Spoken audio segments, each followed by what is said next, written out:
آج ہم آپ کو بتائیں گے 9 ایسے اہم نکات کہ اگر آپ ترکی میں آنے اور سیٹل ہونے کے لیے تیار ہیں تو اب آپ کو کیا کرنا چاہیے، شروع کہاں سے اور کیسے کریں کہ آپ کے وقت کا بھی نقصان نہ ہو اور آپ کے پیسے کا بھی نقصان نہ ہو۔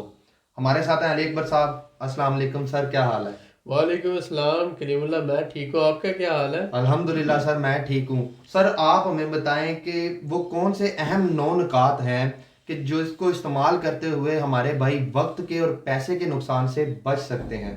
جی کریم اللہ، بہت اچھا ٹاپک ہے بہت شکریہ سر آپ کا۔ ایسے لوگوں کے لیے جو فائنلی اپنا ذہن بنا چکے ہیں، اپنا مائنڈ بنا چکے ہیں کہ اب انہوں نے جو ہو جائے جیسا ہو جائے انہوں نے ٹرکی جانا ہے۔ تو ایسے لوگوں کے لیے یہ ہے کہ ابھی سے وہ جو ہے اپنے ان 9 پوائنٹس پر اگر ورک کرنا شروع کر دیں گے تو انشاءاللہ تعالیٰ ایک تو وہ ٹرکی میں آ کر ان کا وقت ضائع نہیں ہوگا اور دوسرا ان کا پیسہ ضائع نہیں ہوگا۔ تو ہم شروع کرتے ہیں ان 9 نکات کے بارے میں جن کو آپ سٹیپ بائی سٹیپ کریں گے تو انشاءاللہ تعالیٰ بہت سی ایسی نئی چیزیں آپ کو سیکھنے میں ملیں گی، اور انشاءاللہ یہ سارے جو سٹیپس جب آپ مکمل کر لیں گے تو آپ کی کامیابی میں یہ بہت زیادہ رول پلے کریں گے۔ انشاءاللہ۔ نمبر 1، انشاءاللہ نمبر 1 ہم بات کریں گے کہ سب سے پہلے تو آپ یہ دیکھ لیں کہ جب آپ نے ٹرکی میں آنا ہے تو آپ کو جو سب سے پہلا پرابلم ہونا ہے وہ لینگویج کا ہے۔ تو نمبر 1 ہم شروع کرتے ہیں لینگویج سے۔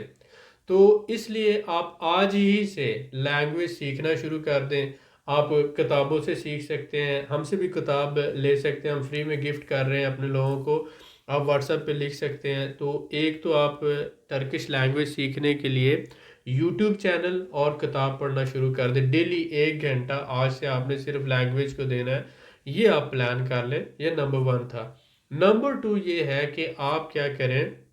آپ یہاں پر کوئی سکل سیکھیں۔ اگر آپ کے پاس کوئی سکل نہیں ہے، مثلا آپ بالکل آپ نے بی اے کیا ہوا ہے، ایم اے کیا ہوا ہے، آپ کی سمپل ایجوکیشن ہے یا جاب کرتے ہیں، تو یہ دیکھیں کہ آپ کی کوئی ایڈمنسٹریٹو جاب تھی تو وہ جاب کرنا اور چیز ہوتی ہے، آپ کوئی سکل سیکھیں۔ سکل سے مراد یہ ہوتا ہے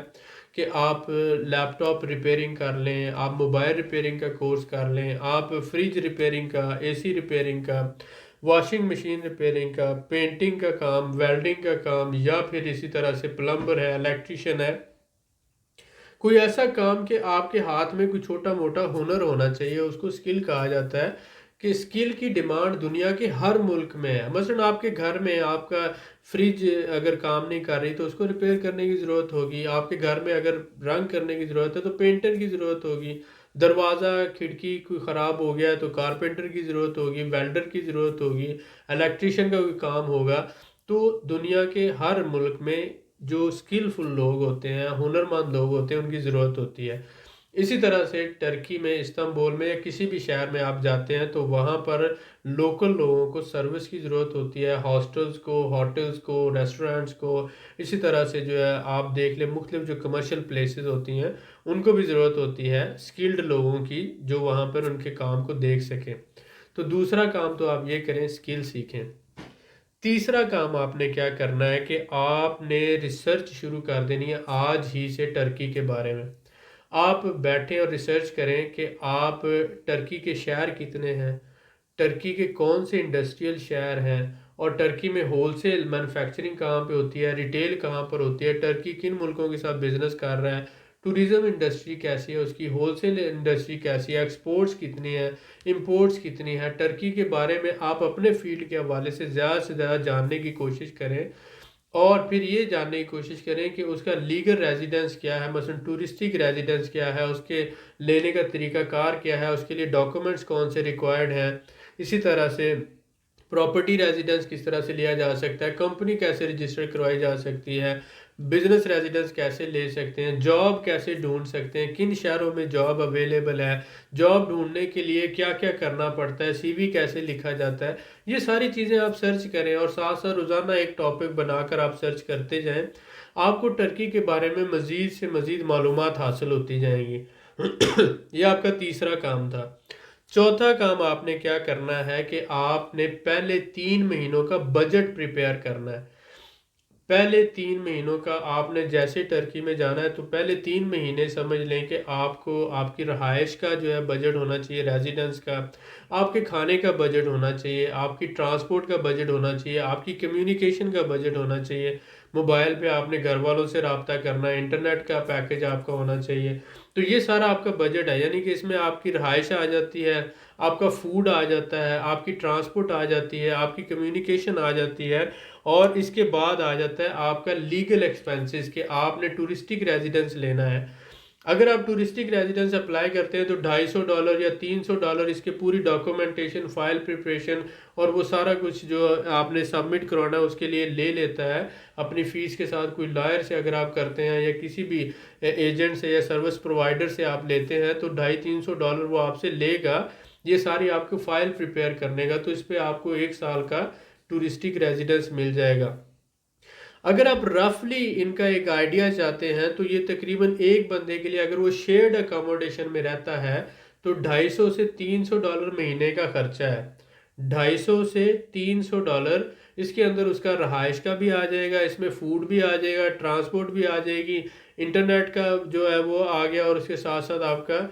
کمیونیکیشن کے حوالے سے، یعنی کہ آپ سمجھ لیں کہ ایک بندہ اگر شیئرڈ اکاموڈیشن میں رہتا ہے تو $250 میں وہ 1 مہینے میں سروائیو کر سکتا ہے۔ تو آپ تھوڑا سا اس کو کر لیں بڑا تو $300 کر لیتے ہیں، کھلا ڈلا کر لیتے ہیں۔ $300 ہے تو 3 مہینوں کا کتنا ہو جائے گا؟ $900۔ اس کا مطلب ہے کہ $900 کا بجٹ آپ نے ایک سائڈ پہ کر لینا ہے۔ اس کے ساتھ ہی آپ یہ شامل کر لیں کہ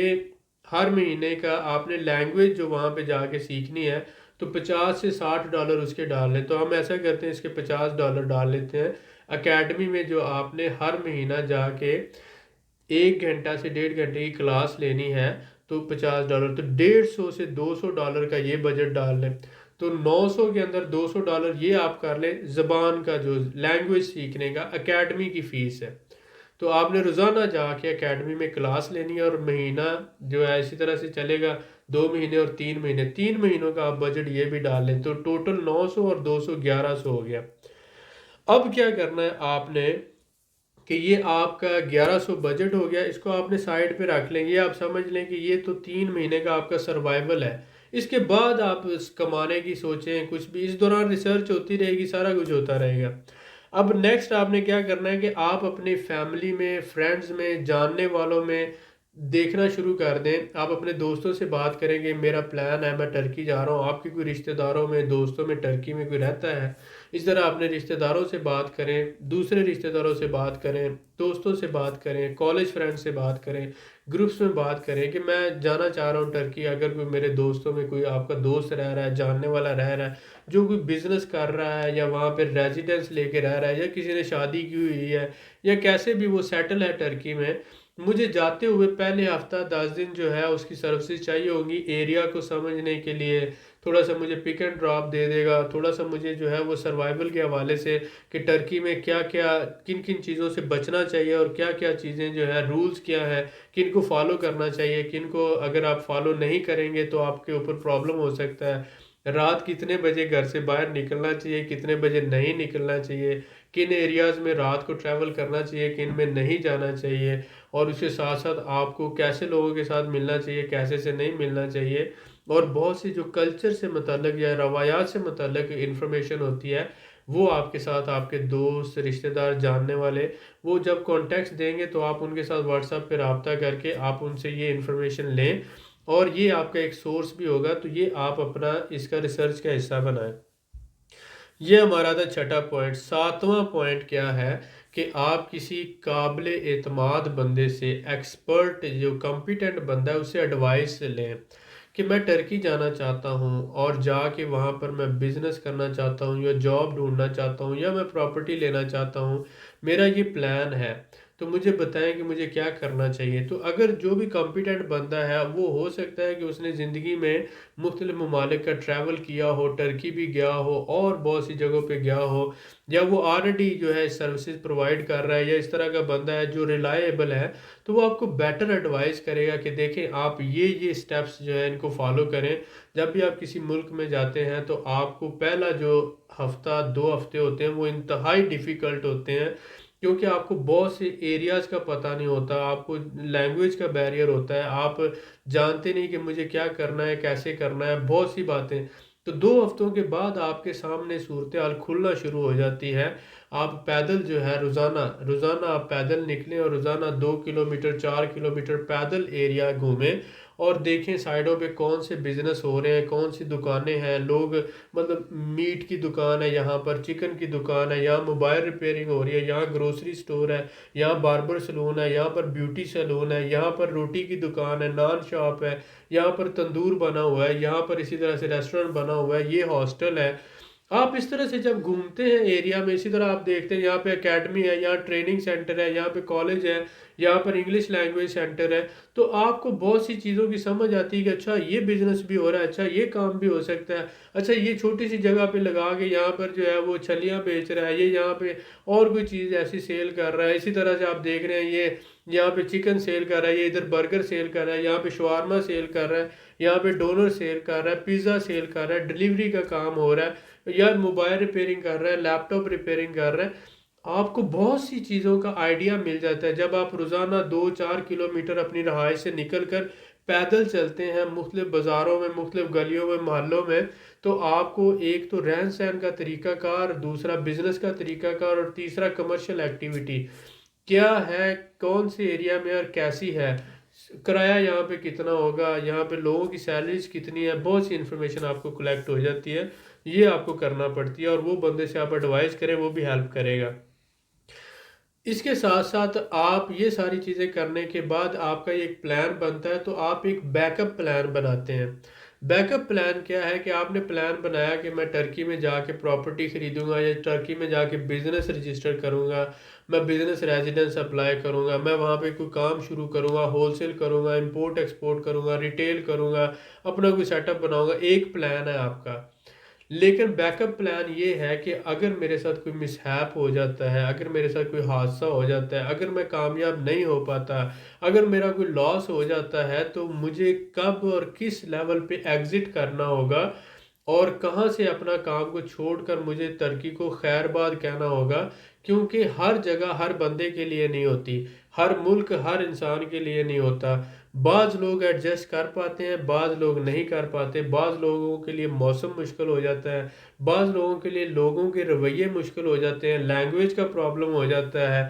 کلچرل ایشوز ہو جاتے ہیں، بعض لوگ اپنوں سے دور نہیں رہ پاتے، بعض لوگ اپنے رشتہ داروں سے یا دوستوں سے دور نہیں رہ پاتے، تو اس لیے وہ ایک وقت کے بعد ان کو سمجھ آتی ہے کہ میں نے آ کر غلط فیصلہ کیا تھا، مجھے نہیں آنا چاہیے تھا۔ تو بیک اپ پلان بھی آپ کے پاس ہونا چاہیے کہ اگر کسی لمحے، کسی مطلب مہینے بعد، 2 مہینے بعد، کس وقت آپ فیڈ اپ ہو جائیں گے، تو آپ کو واپس کیسے آنا ہوگا، اور اپنی جو ہے وہ لائف کو کیسے روٹین میں آپ کو مینٹین کرنا ہوگا۔ ڈیفینیٹلی بڑے افسوس کے ساتھ مجھے یہ کہنا پڑے گا کہ بہت سے پلان جو ہوتے ہیں وہ کامیاب نہیں ہوتے۔ جب بہت سے پلان کامیاب نہیں ہوتے، تو جب انسان ناکام ہوتا ہے، تو زندگی کو تو پھر بھی جینا پڑتا ہے، زندگی تو پھر بھی ہم کنٹینیو رکھتے ہیں، لائف تو پھر بھی جیتے ہیں ہم۔ اگر ہمارے ساتھ دھوکہ ہو جاتا ہے تو پھر بھی ہم لوگوں پہ اعتماد کرنا تو نہیں چھوڑ دیتے، صرف اتنا ہی کرتے ہیں کہ مزید ریسرچ کرتے ہیں، مزید سیٹسفیکشن لیتے ہیں، اور اس کے بعد ریسرچ کرنے کے بعد پھر ہم اعتماد کرتے ہیں۔ لیکن جب تک ہم زندہ ہیں ہمیں اعتماد کرنا ہی پڑتا ہے، کیونکہ مطلب ہمارے پاس کوئی چوائس نہیں ہے نا اس کے علاوہ۔ جب ہمارے پاس کوئی چوائس نہیں ہے، ہم نے آخر اعتماد ہی کرنا ہے اور لوگوں کے ساتھ ہی چلنا ہے، کیونکہ دیکھیں ہم فرشتوں کے درمیان تو رہ نہیں رہے، ہم انسان ہیں اور انسانوں کے درمیان ہی رہ رہے ہیں، اور انسان جو ہوتا ہے وہ کبھی شیطان سے بھی برا ہو جاتا ہے، اور کبھی وہ فرشتے سے بھی اچھا ہو جاتا ہے۔ انسان آخر کار انسان ہے، اچھائی اور برائی کے مادے سے بنا ہوا ہے، تو جب ہمیں انسانوں سے چلنا ہے تو کوئی انسان ہمیں دھوکہ بھی دے گا۔ دھوکہ کیا ہوتا ہے، مطلب دھوکے کی ڈیفینیشن کیا ہے کہ ہم کسی سے امید لگائے بیٹھے تھے کہ یہ کام وہ کرے گا، لیکن اس نے ہماری امید کے برعکس وہ کام نہ کیا، تو ہم اسے کہتے ہیں کہ اس نے دھوکہ کیا ہمارے ساتھ، مجھے اس سے یہ امید نہیں تھی، اس نے مجھ سے دھوکہ کیا۔ فراڈ کیا ہوتا ہے، یہی چیز فراڈ ہے نا، کہ آپ کو کہا کچھ اور گیا لیکن کیا کچھ اور، آپ کی امید پہ پورا نہ اترے، اسی کو ہم فراڈ کہتے ہیں، اسی کو ہم دھوکہ کہتے ہیں۔ آپ سے پیسے لے لیے، آپ کو جو چیز دینی تھی وہ نہ دی، کچھ اور دے دیا آپ کے پیسہ جو ہے وہ ضائع کروا دیا۔ اسی کو دھوکہ اور فراڈ کہا جاتا ہے۔ تو جب ہم ایک دفعہ کسی سے نقصان اٹھاتے ہیں تو پھر ہم محتاط ہو جاتے ہیں، ہم کسی دوسرے کو اجازت نہیں دیتے کہ وہ ہمیں نقصان پہنچائے، پھر ہم اور زیادہ ریسرچ کرتے ہیں اور محنت کرتے ہیں، پھر اور ہم اپنے لیے جو بیریئرز کریٹ کرتے ہیں، اور اس کے بعد پھر بڑی مشکل سے، لیکن آخر میں پھر بھی اعتماد کرنا ہی پڑتا ہے۔ 2 مہینے نہیں کریں گے، 6 نہیں کریں گے، 1 سال نہیں کریں گے، 2 سال نہیں کریں گے، ایٹ دی اینڈ کیونکہ بزنس کرنا ہے، کاروبار کرنا ہے، لائف کو کنٹینیو رکھنا ہے، اعتماد کرنا ہی پڑتا ہے۔ میں نے بھی کیا، میرے ساتھ بھی بڑی دفعہ ہوا، لیکن پھر یہ ہوتا ہے کہ ہر انسان انسانوں کو پہچاننا شروع کر دیتا ہے۔ شروع میں مجھے اتنی عقل نہیں تھی، جب میں اسٹوڈنٹ تھا اور اس سے پہلے میں پڑھاتا تھا، تو اس کے بعد جیسے ہی میں بزنس لائف میں آیا آج سے 18-20 سال پہلے، تو میں ہر بندے پہ اعتماد کر لیتا تھا، یعنی کہ جسے کہتے ہیں اندھا اعتماد، بغیر ریسرچ کے، بس ٹھیک ہے تو میرا بھائی ہے اور تیرے لیے سب کچھ حاصل ہے، کوئی بات نہیں، میں تجھے اعتماد کرتا ہوں۔ اب اس نے کیا کیا کہ وہ کہتے ہیں نا کہ میں نے بلائنڈلی اس کے اوپر اعتماد کیا، تو اس نے مجھے یہی جواب دیا، اس نے اپنے معاملہ سے ثابت کیا کہ میں واقعی اندھا ہوں۔ یعنی کہ وہ کہتے ہیں کہ میں نے اس کے اوپر اندھا اعتماد کیا، تو اس نے اپنے عمل سے یہ ثابت کیا کہ میں واقعی اندھا ہوں۔ تو یعنی کہ اس نے یہ ثابت کر دیا کہ تمہیں مجھ پر اندھا اعتماد نہیں کرنا چاہیے تھا، تم آنکھیں کھول کے ریسرچ کرتے، محنت کرتے، میرے بارے میں آگے پیچھے سے پوچھتے، اپنے ہر حوالے سے ریسرچ کرتے، اور اس کے بعد ایٹ دی اینڈ تم مجھ پہ اعتماد کرتے، اگر میں اعتماد کے قابل ہوتا تو۔ کیونکہ ہر بندہ بھی اعتماد کے قابل نہیں ہوتا، ہمیں دیکھنا پڑتا ہے۔ اگر مجھے بھی آج کسی پر اعتماد کرنا پڑے گا تو میں ہر طرح سے دیکھوں گا، اور اس کے بعد اگر مجھے سمجھ آئے گی تو میں اس پہ اعتماد کرنے سے پہلے بھی اللہ سے دعا کروں گا کہ اللہ تیرے حوالے، اب میں تو اس کے اوپر اعتماد کر رہا ہوں، اس سے مزید میں ریسرچ نہیں کر سکتا تھا، لیکن ایٹ دی اینڈ وہ بندے کو اعتماد کرنا پڑتا ہے۔ اس لیے ایک آپ نے کیا کرنا ہے، بیک اپ پلان رکھنا ہے۔ اس کے بعد ہمارا 9واں سٹیپ یہ ہے کہ آپ ہمیشہ پازیٹیو سوچیں، آپ پازیٹیو سوچتے ہوئے اپنا پلان مکمل کریں، ہر چیز کو جو ہے اچھی طرح سے پلان کریں، محنت کریں، اور اس کے بعد جو ہے اپنی محنت کے بعد آپ معاملات کو اللہ تعالیٰ کی رضا پہ چھوڑ دیں اور اپنی قسمت پہ چھوڑ دیں۔ کوئی بھی انسان اپنی قسمت سے نہیں لڑ سکتا۔ اگر میری قسمت میں مرنا لکھا ہے تو میں کبھی بھی اس کو ٹال نہیں سکتا، اگر میری قسمت میں فیلئر لکھا ہے تو میں اس کو ٹال نہیں سکتا، اگر میری قسمت میں کوئی مسہیپ یا انسیڈنٹ یا ایکسیڈنٹ لکھا ہے تو کوئی بندہ اس کو ٹال نہیں سکتا۔ بہت سی چیزیں جو ہوتی ہیں وہ قسمت میں لکھی ہوئی ہوتی ہیں، اور انسان جسٹ اس کو فالو کرتا ہے۔ تو آپ اپنی حد تک کوشش کریں، اور کوشش کا وہ آخری جو سٹیپ ہے، اس آخری سٹیپ تک آپ پوری محنت سے، پوری لگن سے، پوری ایمانداری سے کوشش کریں، اور جب آپ سمجھتے ہیں کہ اس سے زیادہ مزید میں کوشش نہیں کر سکتا، اس کے بعد اللہ تعالیٰ کی ذات پہ چھوڑ دیں کہ اے اللہ میں نے تو اپنی پوری کوشش کر لی ہے، اب اس سے زیادہ میں نہیں کر سکتا، اب تو میرا مالک ہے، تو ہی میرا خالق ہے، تو ہی رحیم ہے، تو ہی کریم ہے، اب تیرے حوالے، میں اس سے مزید نہیں کر سکتا۔ اور اس کے بعد آپ اپنے معاملات کو چھوڑ دیتے ہیں، پھر جو ہوتا ہے وہ اچھے کے لیے ہی ہوتا ہے۔ یہی اینڈ پہ ہوتا ہے کہ پھر ہم یہ سوچتے ہیں کہ جو بھی ہوگا اس میں میری اچھائی ہوگی، ہو سکتا ہے کہ مجھے ابھی اس کی سمجھ نہ آئے، لیکن ایک وقت کے بعد مجھے سمجھ آ جائے گی کہ یہ جو کچھ ہوا تھا وہ اچھے کے لیے ہوا تھا۔ 9 پوائنٹس میں آپ کے لیے دوبارہ ریپیٹ کروں گا، بہت اہم پوائنٹس ہیں، ان کو سوچئے گا، دیکھیے گا اور ان پہ ضرور عمل کرنے کی کوشش کیجیے گا۔ لینگویج سیکھیں، نمبر 1، نمبر 2 اسکل سیکھیں، اور اس کے ساتھ ساتھ نمبر 3 بجٹ، 3 مہینے کا بجٹ بنائیں جس میں آپ نے لینگویج کو بھی شامل کرنا ہے، فوڈ، ٹرانسپورٹ، رہائش، کھانا، اور لیگل جو آپ کا ایکسپینڈیچر ہے اس کو بھی شامل کرنا ہے، بجٹ۔ چوتھا آپ کو یہ ہے کہ آپ نے اپنے ایریا کو ریسرچ کرنا ہے، ٹرکی کے حوالے سے آپ نے ریسرچ کرنی ہے، اس میں کیا پوٹینشیل ہے، کیا وہاں پہ آپ جا کے کر سکتے ہیں۔ 5واں پوائنٹ یہ تھا کہ آپ نے یہاں پر جو ہے اپنے فرینڈز اور دوستوں کے ساتھ جو ہے وہ بات کرنی ہے کہ میں جا رہا ہوں، آپ کے کوئی ریفرنسز ہیں، کوئی کانٹیکٹس ہیں تو میری ہیلپ کریں. وہ انیشلی پہلے 1-2 ہفتے میں آپ کو جو ہیلپ ملتی ہے وہ کافی یوزفل ہوتی ہے. اس کے بعد آپ کسی کمپیٹنٹ بندے سے جو ہے 7واں پوائنٹ تھا کہ ایڈوائز اور مشورہ ضرور لیں کہ مجھے کیا کرنا چاہیے، میں یہ پلان کر رہا ہوں. اور اس کے بعد پھر آپ جو ہے 8واں پوائنٹ یہ تھا کہ آپ بیک اپ پلان ضرور رکھتے ہیں کہ اگر کسی بھی طرح سے میرا پلان ناکام ہو جاتا ہے تو مجھے ظاہر ہے واپس تو آنا ہے، مر تو میں سکتا نہیں، موت تو تب ہی آنی ہے کہ جب قسمت میں لکھی ہوئی ہے، اور خودکشی اسلام میں حرام ہے. تو اس لیے بیک اپ پلان ضرور ہونا چاہیے ہر بندے کے پاس. اور 9واں یہ ہے کہ پھر اللہ تعالیٰ کی ذات پہ آپ چھوڑ دیں، جو ہوگا اچھے کے لیے ہوگا، آپ نے پوری کوشش کرنی ہے. اور ایٹ دی اینڈ پھر یہ ہے کہ انشاءاللہ تعالیٰ اگر قسمت میں ہے تو پھر آپ کو کامیاب ہونے سے کوئی نہیں روک سکتا، آپ ضرور کامیاب ہوں گے. لیکن اپنی پلاننگ اور محنت اس طرح سے کریں کہ آپ کو خود پر رشک آ جائے. پلاننگ اور محنت اس طرح سے کریں کہ آپ کو خود پہ رشک آ جائے کہ میں بھی یہ کر سکتا ہوں یار، یہ میں نے کیا ہے. تو انشاءاللہ ضرور کامیاب ہوں گے. انشاءاللہ سر، ماشاءاللہ آپ نے بڑی تفصیل سے گائیڈ کیا ہے، اور 9 جو آپ نے نکات بتائے ہیں وہ بڑے ہی اہم ہیں ہمارے بھائیوں کے لیے. سر میں آپ سے یہ جاننا چاہوں گا کہ ان میں سے 2 نکات کے بارے میں آپ ہمیں بتائیں کہ زبان اور سکل کا کیا کردار ہے ترکی میں کامیاب ہونے کے لیے. جی دیکھیں، زبان اور سکل کا مین رول ہے. اگر آپ 100 پوائنٹس دیں نا جی تو سر. 100 پوائنٹ میں سے ایسا کر لیتے ہیں کہ میں 60-70 پوائنٹ جو ہے یا 80 پوائنٹ لینگویج کو دے دیتا ہوں، ٹھیک ہو گیا سر. اور 15 پوائنٹ میں سکل کو دے دیتا ہوں، اور باقی جو ہے 5 پوائنٹ بچتے ہیں ان کی اہمیت وہ آپ باقی دیکھ لیں. جی سر. تو اگر اس سے بھی اچھی آپ ڈسٹریبیوشن کرنا چاہیں تو آپ ایسا کر لیں، 70 پوائنٹ لینگویج کو دے لیں اور 25 پوائنٹ جو ہے نا آپ اسکل کو دے لیں. صحیح ہو گیا تو سر. 95 ہو جائے گا، اور باقی 5 آپ. تو آپ یہ دیکھ لیں کہ اگر زبان نہیں آتی بندے کو تو وہ کچھ بھی نہیں کر سکتا. اور اس کے بعد اگر وہ سکل نہیں ہے تو وہ کسی کے لیے یوزفل نہیں ہے، وہ یوز لیس بندہ ہے. تو اگر سکل نہیں ہے تو وہ بندہ یوز لیس ہے. جی اس کو سر. مطلب آتا ہے، جو بھی آتا ہے وہ کسی کے کام کا نہیں ہے. تو اس لیے ہنر جو ہے وہ بندے کے پاس ہے تو وہ کسی باہر کے ملک میں کامیاب ہو سکتا ہے. زبان ضرور سیکھیں، کوئی نہ کوئی چھوٹا موٹا ہنر ضرور سیکھیں، انشاءاللہ تعالیٰ آپ ضرور کامیاب ہوں گے. انشاءاللہ سر، بہت شکریہ سر آپ کا، آپ نے بڑی تفصیل سے گائیڈ کیا. میں آپ لوگوں سے یہی کہوں گا کہ 9 اہم نکات پہ عمل کریں اور اپنا وقت اور پیسے کو ضائع ہونے سے بچائیں. مزید معلومات کے لیے ہمارے چینل کو سبسکرائب کریں، ویڈیو کو لائک کریں اور شیئر کریں. بیل آئیکن کو ضرور پریس کریں تاکہ اگلی ویڈیو آپ کو مل سکے. اللہ حافظ.